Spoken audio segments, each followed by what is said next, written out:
नमस्कार शेतकरी बंधूंनो, आज आपण या व्हिडिओच्या माध्यमातून शेवगा शेतीविषयी माहिती पाहणार आहोत। मित्रांनो, आज आपल्यासोबत आहेत किसन झेंडगे हे शेतकरी।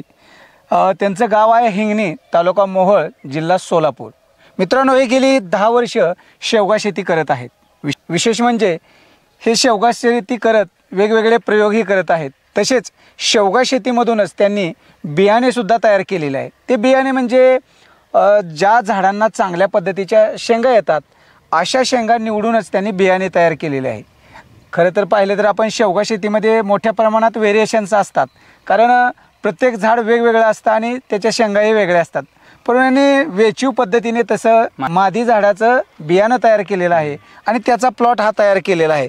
सध्या या प्लॉटची खरड छटणी केलेली आहे आणि सध्या हा प्लॉट पाहिला तर आपण एक 3-3.5 फुटावर आहे। तर याच शेवगा शेतीबद्दल आपण अधिक माहिती घेऊया।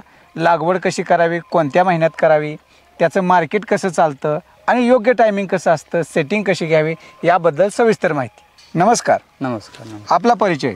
माझं नाव किसन झेंडगे, राहणार हिंगणी निपाणी, तालुका मोहोळ, जिल्हा सोलापूर। तर आपण 2016 पासून शेवगा क्षेत्रामध्ये आहे। बरं, 2016 साली आपण शेवगा शेतीला सुरुवात केली। ठीक आहे, त्यावेळेस आपण कशी लागवड केली होती? त्यावेळेस थोडं 10x5 वरती लागवड होती। त्यावेळेस एक बियाण्याची लागवड होती। मग नंतरनं तो प्लॉट 7 वर्ष ठेवला आपण आणि नंतरनं थोडी अडचण व्हायला लागली म्हणून दाटी व्हायला लागली। मग नंतरनं 12x6 वरती 2 बियाण्याची लागवड फायद्याची ठरली आपल्याला। 12x6 वरती 2 बियाणे लावले। त्या 2 बियाण्यामध्ये अंतर किती ठेवलं? एक 10 इंच अंतर, 2 बियाण्यामध्ये 10 इंच अंतर ठेवलं। ह्या हिशोबाने लागवड केलेली आहे। बरं, आता विशेष म्हणजे शेवगा शेती करायचं म्हणलं की पहिल्यांदा जमीन। तर या शेवगा शेतीसाठी जमीन कशी लागते? जमीन काय तुमची काळी असेल तरी चालेल, मुरमाड असेल तरी चालेल, पण जर काळी जमीन असेल तर पाणी निचरा होणारी जमीन असणं फायद्याची ठरतं आपल्याला। बरं, म्हणजे निचरा होणारी पाणी जमीन पाहिजे, निचरा होणारी जमीन आपल्याला पाहिजे। ओके। आता बऱ्याचशा शेतकऱ्यांना लागवड करत असताना बऱ्याचशा अडचणी येतात। ऍक्च्युली याची लागवड कशी करावी, म्हणजे त्याच्यासाठी बेडवर करावी का सरी पद्धतीवर करावी का फ्लॅट जमिनीवर करावी? नाही, शक्यतो शेतकऱ्यांनी जर लागवड करायची असेल तर छोटे गव्हाणा बेड असणं गरजेचंच आहे, जेणेकरून आपल्याला पावसाचं पाणी थोडं फार निचरा होतो बेडवर लागवड केली तरी। आणि भुईसपाटीला केली तर काय होतं, थोडं पाणी धरतं, वालावा टिकून ठेवतं, थोडं झाडाला अडचण येते। त्याच्यामुळे शक्यतो शेतकऱ्यांनी छोटं बेड सोडूनच लागवड केलेली फायद्याची ठरेल। ओके, ठीक आहे। तर आता या लागवडीसाठी पहिल्यांदा ड्रिप इरिगेशन बी खूप गरजेचं। मग ते कसं केलं तुम्ही? ड्रिप म्हणजे आपलं 16 mm चं ठिबक केलं तरी चालतं, 20 mm ची करायची गरज नाही काय नाही। 16 mm चं ठिबक केलं का 12x6 वरती तुम्ही डबल सिंगल ड्रिप टाकून एक पहिलं वर्ष सिंगल ड्रिप टाकायची। दुसऱ्या वर्षी ज्यावेळेस आपलं झाड मोठं होतंय, त्याची भूक मोठी होती, नंतर 2 ड्रिप टाकून घ्यायच्या। सुरुवातीला एका ठिबक वरतीच तुम्ही पहिल्यापैकी एका ड्रिप वरती 16 mm ची वापरली तरी चालतं, काही अडचण येत नाही। 12x6 वरती 2 बिया लागवड करायची। ओके, ठीक आहे। आता ही झाली आपली लागवड झाल्यानंतर साधारणतः या पिकाला शेंडाखुरणी ही खूप महत्वाचं आहे। जर तुमची व्यवस्थित शेंडाखुरणी झाली तरच तुम्हाला त्या झाडाला किंवा डेरेदार आकार येतो। तर त्या शेंडेखुरणी थोडीशी माहिती सांगा। शेंडेखुरणी म्हणजे कसं आहे, आपण लागवड केल्यानंतर ज्यावेळेस झाड येतं 2, 2.5, 3 फुटापर्यंत, 2.5-3 फुटापर्यंत आल्यानंतर आपल्याला 2 फुटावरनं पहिला शेंडा टॉपिंग सगळ्या एकसारखी प्लॉटची होणं गरजेचं आहे। आणि तिथून ज्यावेळेस पहिला शेंडा टॉपिंग 2 फुटावर आपलं झालं, तिथून 3-4 ब्रँचेस फुटते। त्या 3-4 ब्रँचेस फुटल्या का ती नंतर 3-3.5 फुटावरती एकदा शेंडा टॉपिंग होणं गरजेचं आहे, तरच आपलं झाड डेरेदार होणार आहे, आपल्याला ॲव्हरेज जास्त मिळणार आहे। जर तुम्ही शेंडखुरणी जर नाही केली तर हा असं सरळ वरती झाड जाणार आहे, आपलं झाड डेरेदार होणार नाही, आपल्याला ॲव्हरेज जास्त मिळणार नाही, असं राहतं। अशा लोकांचा असा समज आहे की याला खत कमी लागतं, पाणी कमी लागतं, त्याबद्दल काय सांगा? नाही, पाणी कमी लागतं, खत कमी लागतं, बरोबर आहे, पण त्याचं कसं राहतं, वेळेनुसार आपल्याला खतं आणि पाणीही वाढवावं लागतं। पण ह्याचे कसं असतं, ज्या टायमाला आपला बाग फ्लावरिंग स्टेजला येतो त्या कंडिशनला थोडं पाणी काटेकोरपणे वापरावं लागतं आपल्याला।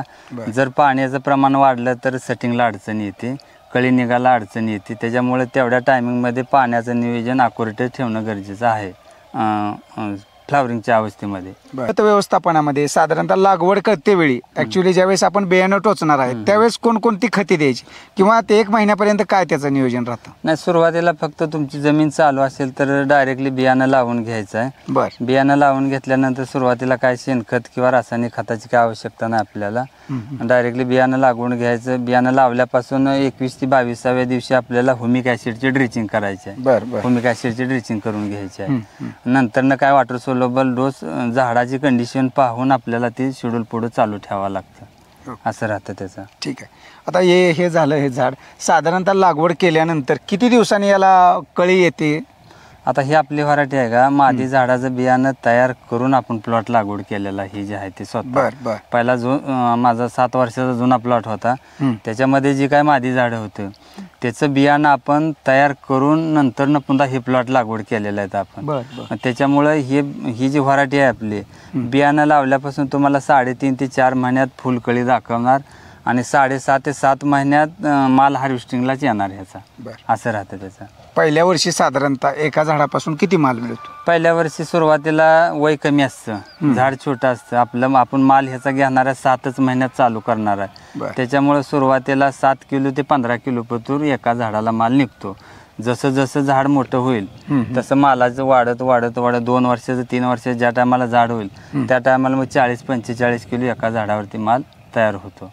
ठीक आहे. साधारणतः लागवड याची मार्केटनुसार कोणत्या महिन्यात करावी लागवड आपल्याला? नाही, लागवड ह्याचं कसं आहे, 12 महिने तुम्ही शेवगा पिकाची लागवड करू शकता, त्याची काय अडचण नाही. फक्त कसं ह्याचा लागवडीचा हंगाम म्हणलं तर मे-जून मध्ये केलेलं जरा फायद्याचं ठरतं आणि दुसरा हंगाम म्हणलं तर ऑक्टोबर-नोव्हेंबर मध्ये केलेलं फायद्याचं ठरतं. ठीक आहे. साधारणतः आता हे झालं आपलं ह्याचं नियोजन. आता ज्यावेळेस दुसऱ्या वर्षापासून आपला हार्वेस्टिंग झाल्यानंतर आपला मार्केटमध्ये चांगला दर मिळावा यासाठी त्याची कटिंग कधी घ्यावी? नाही, ह्याचं कसं असतं, आता आपल्याला कुठल्या महिन्यात माल चालू करायचा आहे ती छाटणीवरती अवलंबून आहे. पहिला मुद्दा, आपण शेंडर टॉपिंग किती वेळेस घेणार आहे त्याच्यावर अवलंबून आहे. आणि दुसरी गोष्ट, मार्केटमध्ये माल जर यायचा असेल तर त्या अवस्थेमध्ये आपल्याला वॉटर सोल्युबल खतं काय द्यावं लागणार आहे ती आणि काय स्प्रे पण घ्यावं लागणार आहे. तेव्हा आपल्याला ज्या महिन्यात माल चालू करायचा त्या महिन्यात माल चालू होणार आहे. ओके. म्हणजे ते सगळं आपलं ह्याच्यावर आहे, फर्टिलायझर वापरावं लागणार आहे. मग तुम्ही जर समजा फर्टिलायझर नाही वापरलं तर ही झाड जर समजा तुम्हाला 5 किलो माल देणार आहे बिगर न वापरता आणि औषधाचं त्याचं शेड्यूल जर व्यवस्थित आपण वापरलं तर 35 ते 40 किलो माल आरामशीर निघणार आहे. असं राहतं.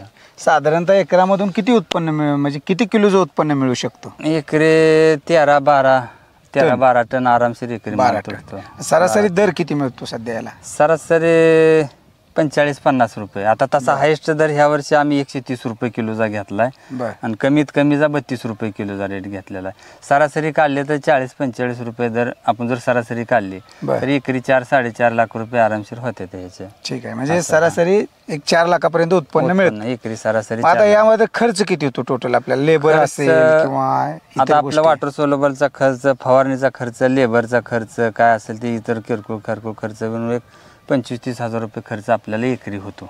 एकरी तेवढा खर्च होतो. ठीक आहे. हां, आणि पहिल्या वर्षी तुम्हाला तेवढा खर्च होणार, दुसऱ्या वर्षी काय सगळं तुमचं जागेला असतं त्याच्यामुळे एवढा खर्च दुसऱ्या वर्षी होत नाही. फक्त ह्याच्यातलं छाटणीचं नियोजन आणि पाण्याचं नियोजन एवढं जमलं का त्याला शेवगा शेती जमली म्हणायचं. आज आपलं 10 वर्ष झालं आपण हेच करतोय. ठीक आहे. आता हे बाग ताणावर सोडणे किंवा पाण्याचं नियोजन कसं ठेवलं पाहिजे? तानावर वगैरे बाग कशी ठेवायची? तानावर म्हणजे ह्याचं कसं असतं, ज्या टायमाला आता फुलकळी दाखवा लागला प्लॉट त्यावेळेस पाणी पोट भरून बागेला पाणी द्यायचं नाही. फुलकळीच्या अवस्थेत जर पाणी पोटभर दिलं तर फुलकळी निघत नाही, निघती पण नॉर्मली निघणार. मग झाडं अशक्त दिसणार, कळी अशक्त दिसणार. मग फुलकळीच्या अवस्थेत प्लॉट आल्यानंतर पाणी कमीच द्यायचं आहे बागेला, पोट भरून पाणी बागेला द्यायचं नाही. जर आपण बागेला पाणी जर पोट भरून दिलं तर माल निघणार नाही बागेला. म्हणजे कमी पाणी साधारणतः किती दिवसातून? तरी 2 ते 3 दिवसातून आपल्याला 15 ते 20 मिनिटं पाणी पुरेसं झालं त्या अवस्थेमध्ये. ज्या टायमाला तुमच्या बागेला माल लागेल भरपूर सेटिंग होईल त्या टायमाला 1 दिवसात 4 तास जरी पाणी दिलं तरी सण होतं. माल लागल्यानंतर, माल लागायच्या अगोदर पाणी कमीच पाहिजे ह्याला तरच सेटिंग होतं. तर आता यामध्ये बरेचसे लोक म्हणतात की परागीभवन झालं पाहिजे, त्यासाठी मधमाशा ठेवल्या पाहिजेत, मग हे असं काय करावं लागतं का? नाही, करावं लागतं, पण हे कसं नॅचरली होऊ शकतं. जर समजा काय ठिकाणी बांधून झाडं जर असेल तर मोहळा असते, ती मधमाशी येते, बरं ते बी विषय सोडून जर समजा आपण त्या परागीभवनाच्या टायमिंगमध्ये काळजी काय घ्यायची आहे, शक्यतो फुलकळीच्या औषध प्लॉट आल्यानंतर आपल्याला दिवसा स्प्रे करायचे नाही ते बागेला. फवारणी संध्याकाळी 5च्या नंतर फवारणी घ्यायची. सकाळच्या वेळेस कसं असतं 9-10च्या टायमिंगला मधमाशी प्लॉटवर येते आणि त्याला काय दुसरं काय करायची गरज नाही. बरोबर ह्याचे ज्या टायमाला बाग फ्लावरिंगला येतो फुलकळीला, त्या टायमाला त्या फुलाच्या सुगंधाच्या वासानं मासे 3-4 किलोमीटरवरनं मासे आपल्या प्लॉटकडे येते. असं राहतं त्याचं. ठीक आहे. पण आता हे झालं महत्वाचं. आता यामध्ये रोगराई काय होते आणि त्याच्यावर नियंत्रण कसं ठेवावं? रोग म्हणजे कसं असतं, ह्याला जे रोग येतो ती फक्त आळी, पानं गुंडाळणारी, पानं खाणारी आळी आणि बुरशी, हे 2 रोग थोडं येतात, पण एवढं येत नाही. तर थोडं बारकाईने लक्ष दिलं का. कोणत्या स्थितीत असताना येतात? नाही, कवळा असताना छाटणी केल्यानंतर ज्या टायमाला आपला बाग 1.5 फूट येतो कवळा, त्यावेळेस थोडं पानं कवळे असते, त्यावेळेस आळी येते. त्याच्यावर कोणती फवारणी घ्यायची? साधे औषधं मारायचे आपली. इमामेक्टिन आपण मारलं तरीही चालतं आळीसाठी. बुरशीनाशक तुम्ही 22 M45 साप रोको ही औषध वापरली तरी बी चालतं, पण त्याचं कसं राहतं, प्रमाण ऍक्च्युअली करीटच घ्यायचं, कमी प्रमाण. जर प्रमाण जर वाढलं ह्या साध्या औषधाचं बी, तरी पण आपली फुलगळ पानगळ होऊ शकते बागेची. म्हणजे त्याचं सुद्धा काटेकोर पालन, नियोजन काटेकोर नियोजन असेल तरच आपलं उत्पन्न ह्याच्यामध्ये निघणार आहे किंवा झाडं स्ट्रॉंग राहणार आहे. आता याचं मार्केट कसं आहे आणि मार्केट कोणत्या मार्केट मध्ये माल पाठवला पाहिजे जेणेकरून आपल्याला चांगला दर? नाही, मार्केटचं कसं आहे, आता तुम्ही तालुका स्तरावरती, जिल्हा स्तरावरती मार्केट आहे, ती कुठेही माल पाठवू शकता. जर समजा तुमची क्वांटिटी जास्त, माल जर जास्त असेल तर जागेवरनं सुद्धा प्लॉट हा उचलते ते व्यापारी. आज 5 वर्ष झालं एकच व्यापारी आपला माल जागेवरनं प्लॉट उचलतो. कसा म्हणजे ते मार्केटनुसार? आता वर समजा बाजार काय आहे त्यानुसार आपल्याला ₹4 किलोला जास्त दर देतून जागेवरनं प्लॉट उचलतो आपला व्यापारी. ठीक. हां. तर आता तुम्ही जसं की पहिल्यांदा म्हणालात की तुम्ही शेवगा बियाणे विकता, मग हे बियाणे तुम्ही कसं तयार करता, नेमकं कसं? मग हे शेंगा कधी विकता आणि ते बियाणे कसं तयार करता? बियाणं म्हणजे आमचं कसं राहतंय, ही जी प्लॉट आहे आता ही आपला 2 एकरचा, ह्या प्लॉटमध्ये बियाणं मादी झाडाचं आपण घरी तयार करून बियाणं प्लॉट लावलेलं आहे. त्याच्यामुळं कुठल्याही झाडाची शेंग तोडली तर ती मादीचीच राहणार. आणि फक्त एकरामध्ये 15 ते 18 झाडं नाराची पाहिजे. ती कशासाठी? परागीभवनासाठी. ती मधमाशी ह्या नर झाडावरनं मादी झाडावर झाल्याशिवाय आपलं सेटिंग होत नाही. त्याच्यामुळं प्लॉटमध्ये समजा 1 एकर प्लॉट आहे, जर तुमच्या 1 एकरामध्ये 50% नर झाड आणि 50% जर मादी झाडं असेल, तुम्हाला उत्पन्न जास्त भेटणार नाही. त्याच्यामुळे 1 एकरमध्ये 15 ते 18 झाडं एकरामध्ये नाराची पाहिजे, जास्ती नको आहे. ते कशी ओळखायची नराचं झाड आणि नर झाड आणि मादी झाड? ते आम्हाला ओळखू येतं, नवीन शेतकऱ्याला ओळखू येत नाही. नराचं कसं असतं, नर झाड जर असेल तर नर झाड उंच जातं. नर झाडाला 3 किलो ते 7 किलो शेंगा लागतात, कमी शेंगाला. हा, कमी. तुम्ही काही पण करा त्याला, ती जातीवर जाणारच. जी मादी झाड आहे त्याला 25-30 किलो शेंगा लागतात, आणि मादी झाड आहे ती तसं बुटकं राहतं, हे नर झाड आहे ती उंच जाते. हा फरक आहे ह्यातला मोठा. आता साधारणतः तुमच्याकडून बियाणे घेतले तर त्यामध्ये काय व्हेरिएशन येतात का? मग त्यामध्ये नराची झाडं वगैरे? हा, आम्ही कसं असतं, आता आम्ही बियाणं जे पकडतो ह्या मादी झाडाचं, तर नर झाडं जी आहे ती आमच्यात ह्या प्लॉटमध्ये एकरी काय 10-15, त्याचं बियाणं काढून ज्या टायमाला बियाणं आम्ही तयार करतो त्या टायमाला त्या बियाण्यामध्ये सगळ्या बियाण्यामध्ये नर झाडं मिक्स करतो. आता तुम्ही समजा 5 एकराला बियाणं न्याला, 5 एकरामध्ये तुम्हाला त्या हिशोबाने बियाणं नाराचं येणारच. मग तुम्ही एका कडेला येऊ द्या, मध्ये येऊ द्या, कुठं बी येऊ द्या, पण ते नाराचं बियाणे येणार, पण कमी प्रमाणात येणार. असं राहतं त्याचं. काय सांगाल, शेवगा शेती मधल्या काळामध्ये बरेचशा शेवग्याच्या लागवडी झाल्या आणि त्याचे दर सुद्धा कमी आले होते, मग आताची काय परिस्थिती आहे? नाही, आता हे कसं झालेलं आहे, आपलं ज्यावेळेस लॉकडाऊनचा काळ येऊन गेला तेव्हापासून आम्हाला तर अडचण नाही सध्या. म्हणजे शेवगाला कोरोना काळ येऊन गेल्यापासून मागणी मोठ्या प्रमाणात आहे. जे ती व्यापारी म्हणते जे आम्हाला माल द्या, आम्हाला माल द्या.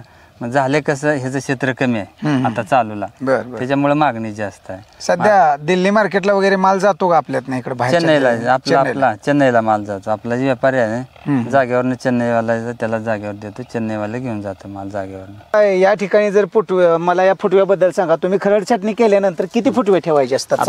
ही खरड छाटणी जर केली का तुम्ही, पुढे या, ही खरड छटणी केली तुम्ही तर काय करायचं, हे पूर्ण खोड जास्त फुटतंय, ह्याच्यावर 7-8-10 फुटतंय, ह्याच्यावर 7-8-10 फुटतंय. तर आपण काय केलेलं आहे, खोडावर 2-3 फुटवे ठेवले, तर ही जे आहे बाकीचे फुटवे काढून टाकायचं. हे जे मजबूत फुटवे तेवढे ठेवले. नाही सुरुवातीलाच बारीक आहे तोपर्यंतच काढून घ्यायचं, तेव्हा हे असं मजबूत होतं आपलं. हे बरं हे मजबूत होतो स्टंप.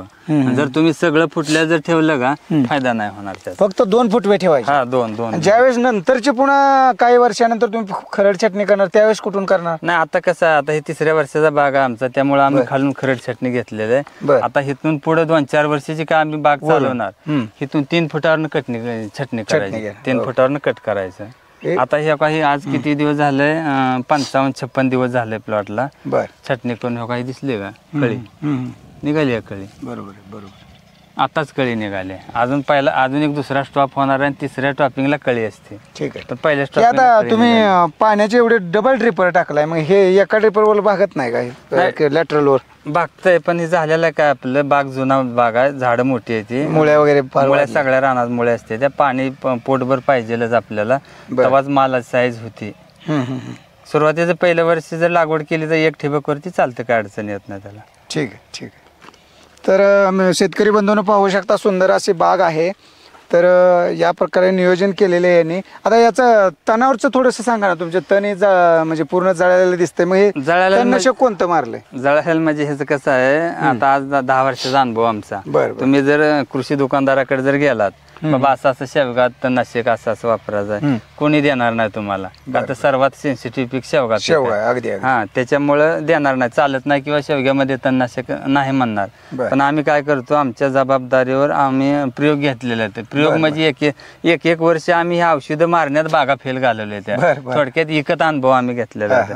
त्याच्यामुळे आम्ही खुरपान वगैरे काय भांगलन करत नाही, डायरेक्टली तणनाशकच मारतो. आता हे तणनाशक मारून शकाय दिसते तुम्हाला. कोणतं तणनाशक मारले तुम्ही? पॅराकॉट चालतं आपल्याला. राऊंडा मॅराका तरी चालणार नाही ते तणनाशक. तुम्ही जरी आता समजा राऊंडा पॅराकॉट जर इथं मारलं तरी पण ह्याचा गॅस तयार होऊन झाडाला शॉक बसणारच. ती चालत नाही, फक्त पॅराकॉट, ती पण स्वतः काळजी घेऊन मारणार. कॅप वगैरे लावून, कॅप वगैरे झाडावर पानावरती न जाऊ दे, आता मारलं तरीच. बरं, अंतराबद्दल बऱ्याचशा शेतकऱ्यामध्ये संभ्रम आहे की काय म्हणतात 12 फूट ठेवा, काय म्हणतात 14 ठेवा, कोण म्हणतात 10 फूट दोन्ही ह्याच्यातलं अंतर ठेवा. तर हे अंतर योग्य वाटतंय का तुम्हाला? नाही, आता कसं आहे, ज्याचा त्याचा अनुभव वेगवेगळा असतात, त्याच्यात आपण लय डोकं लावायचं नाही. आपला 10 वर्षाचा अनुभव बरं का. 12/6 अंतरच योग्य राहणार. पुन्हा ट्रॅक्टर फिरतो का ज्यावेळेस झाडे मोठी झाली? फिरतो छोटा ट्रॅक्टर. मग आता समजा तुम्ही 14/10 वर जर लागवड केली, झाडाची संख्या कमी बसणार आहे. बरं, आता ही व्हरायटी जी आपली बुटकी राहणारी असल्यामुळं असं काय अडचण येत नाही. झाडं लिंबूच्या झाडासारखी छोटी राहते, ती मालसुर जमिनीला माल टेकतो, त्याच्यामुळे अंतर वाढवायची गरज नाही. जेवढं तुमची झाडाची संख्या तेवढं ॲव्हरेज निघणार आहे तुम्हाला. ठीक आहे. एक प्रश्न राहून गेला, फ्लावरिंग स्टेज मध्ये असताना त्याचा म्हणजे जे काय मोहर आहे तो गळू नये म्हणून वगैरे काय? नाही, त्याला थोडं असतं आमचं ट्रीटमेंट. ते कसं असतं, आता बरेच 99% शेतकऱ्याची अडचण आहे, आमच्या बागेला फुलं आले ती पण गळायला लागली किंवा गळते ती. मग त्याच्यात काय गणित शेतकऱ्याचं चुकतं, पाणी आमाप देणं ही गणित चुकतं. इथं दुसरं गोष्ट म्हणजे ज्या टायमाला फुलं गळते ती त्या टायमाला एखादा दुसरा स्प्रे पण आपल्याला ती करावा लागतो, पण ती प्लॉटची स्टेज बघून औषध मारावं लागतो. आणि ते पण औषध असं आहे की जबाबदारीनेच मारावं लागतं. जर समजा ती शेतकरी काळजीपूर्वक मारायचं असेल तर त्या शेतकऱ्याने ते औषध मारावं, नसेल तर काय होणार आहे, त्या औषधाचं प्रमाण थोडं कमी जास्त झालं हाय ती पण फुलं गळते ती, असं नियोजन आहे. आता साधारणतः या तुमचे जी व्हरायटी आहे ती कोणती म्हणताय? ही आपण ओडिसी 3 व्हरायटी आहे. त्याची शेंगाची साईज वगैरे काय राहते साधारण? साईज म्हणजे शेंगेची लांबी 2, 2.25, 2.5 फूट, सरासरी 2, 2.25 फूट. एक शेंग किती भरते साधारणतः? 100, 90, 110, 120 ग्रॅम एका शेंगेचं. म्हणजे 10 शेंगामध्ये 1 किलो होतो. 9 ते 10 शेंगामध्ये 1 किलो वजन होते शेंगेचं आपलं. ठीक आहे. तर सध्या तुमचं यातलं टार्गेट काय आहे वर्षाचं? आता ह्या वर्षी आपलं बघा की एकरी 4.5 लाख, म्हणजे आता हे 2 एकरात 9 लाखाच्या पुढे गेलं ह्या वर्षी. 2 एकरात 9 लाखाच्या पुढे मिळालंय तुम्हाला गेल्या वर्षी उत्पादन. तर या वर्षी किती होईल आपल्याला? आता बघू ह्या वर्षी इथनं पुढं निसर्ग आपलं नियोजन पुढचं, आता इथून पुढं कसं आपण राबवणार आहे त्याचं खताचं पाण्याचं, त्यानुसार जास्त बी होईल कमी बी होईल पुढचं सांगता येत नाही. फक्त आपल्या डोक्यात टार्गेट काय ठेवायचं आपण, कमी खर्च आणि जास्तीत जास्त उत्पन्न तर ॲव्हरेज कसा जास्त निघेल ते आपण डोक्यात ठेवायचं. बाजार उद्या 200 रुपये होईल किंवा 10 रुपये होईल ते आपल्या हातामध्ये नाही. खत व्यवस्थापनाबद्दल थोडंसं राहून गेला एक विषय आपला, याला शेणखत किती द्यायचं आणि इतर रासायनिक खतं किती द्यायची? नाही, शेणखत म्हणजे जास्त 100% रासायनिक पण करायचं नाही आणि 100% ऑर्गॅनिक पण करायचं नाही. 50% ही 50% ती दोन्ही ह्याच्यावर चालावं लागणार आहे आपल्याला. बरं छाटणी झाले की आपण काय करतो, बेसल डोस भरतो ह्याला. बरं दाणेदार खत बेसल डोस बुडाला थोडा थोडा एक 200-250 ग्रॅम झाडाला भरून घ्यायचं आपल्याला छाटणी झाल्यानंतर. बरं बरं हा ठीक आहे. तर आता बरेचसे शेतकरी आता आपला व्हिडिओ पाहून त्यांना शेवगा शेती करावी असे वाटेल, मग त्यांना बियाणे वगैरे पाहिजे असेल तर तुम्ही प्रोव्हाइड करताय? हा, बियाणं जर समजा कोणाला पाहिजेत असेल तर त्यांना त्यांचा ॲड्रेस वगैरे आला, कॉल आला तर आपण पोस्टाने बियाणे त्यांना पाठवतो. पोस्टानं कुरिअरनं बियाणं पाठवतो. आता मार्केटमध्ये पाहिलं तर बरेचसे शेतकरी सुद्धा बियाणे विकत आहेत, त्यांच्याकडचे बियाणे आणि तुमचं बियाणे यात काय फरक सांगा? नाही, फरक म्हणजे कसं असतं त्या विषयावर आपण चर्चा करू नये बरं का. आता जी माझं आहे, जी स्वतः मी ऍक्च्युली तयार केलंय, मी आहे म्हणून ठाम माझं सांगतो माझं असं असं आहे, माझं असं असं होणार. पण आज तुमच्याविषयी मी चर्चा करणं योग्य दिसत नाही. त्याच्यामुळे माझं हाय बियाणं मादी झाडाचं आहे अशा सिस्टमनं आपण देतो. तुमच्याकडचं बियाणं घेऊन शेतकऱ्याने एखाद्या लागवड केली तर त्यामध्ये व्हेरिएशन वगैरे येणार नाहीत, तुम्ही गॅरंटी देताय? फुल गॅरंटी देणार. बियाणं लावलेलं प्रत्येक बियाणं उगवणार हे आपला शब्द आहे. जसा माझा बाग आहे, जसं माझ्या बागेला माल आहे तशी फुल गॅरंटी आपली बागेला माल लागणार. हा, तर शेतकरी बंधूंनो, हे होते किसन झेडगे. तर पाहू शकता चांगलं उत्पादनही घेत आहेत आणि ती बियाण्याची गॅरंटी देतात. कारण शेतकरी मित्रांनो पाहिलं तर आता मार्केटमध्ये बरेचसे शेतकरी बियाणे विकतात, परंतु त्यामध्ये व्हेरिएशन्स बरेचसे येतात. परंतु ते स्वतः म्हणतात की ते माझ्याकडून बियाणे घेऊन गेला तर सर्व बियाणे उगवतील आणि त्यामध्ये वेगळे पण राहणार नाही, सर्व झाडे एकसारखी येतील व सगळ्यांना समानच शेंगा लागतील. तर असं गॅरंटी देणारे मार्केटमध्ये बरेचसे लोक कमी आहेत. तर निश्चित जर का आपल्याला बियाणं हवा असेल तर आपण यांच्याबद्दल निश्चित विचार करू शकता आणि बियाणे खरेदी करू शकता. धन्यवाद.